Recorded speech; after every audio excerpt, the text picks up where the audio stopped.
Good morning, my friend. So this is day 2 of my recovery stories, and I thought as we're going to be making 90 videos that today I would just give you a little outline about the start of my recovery story, and maybe this will resonate with some of you who are suffering out there right now with any form of addiction. Addiction being anything that you do continually that always brings you negative results. So I guess when I was about 19 or 20, I had an issue with gambling mainly, and my parents pushed me to go to a Gamblers Anonymous meeting. I was at university at the time, and I actually went to a few Gamblers Anonymous meetings. And sorry, there's bugs out here this morning. And you know, the ironic thing about these meetings were they were actually held above a bar in Manchester in England.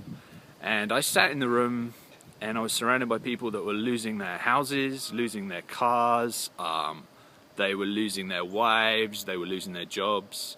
And I was hearing these stories, and I sat there finding all the reasons I wasn't like them. And I went for a few weeks to keep my parents happy, and then I stopped going. Well, fast forward to 2009, when I was 29, I believe.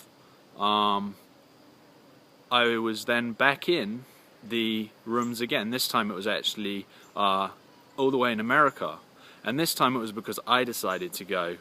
Through some counseling I had, it was recommended that this was a place I should check out, and this time it worked. Now the reason it worked is because I was ready. So, you know, if there's anyone out there who's got family members or friends that are suffering with addiction, then it's really, really important to support them, but also to not push them, because you know the only person that can figure this out is them. And as hard as that seems, you know, when the student's ready, the teacher will come.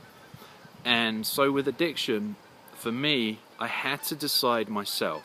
I had to go through my life experiences and reach that point where I realized I could no longer live this life anymore. So I hope this resonates with someone out there. What I'm going to do in the upcoming videos is I'm actually going to work through the 12 steps and explain what they're about, share a little bit about the AA Big Book as well, and just give you kind of an overview of some of the things that I've learned and some of the lessons that you can just use in everyday life to become a stronger and the better person, I guess. So you guys have a marvelous day, and thanks so much for tuning in. Take care.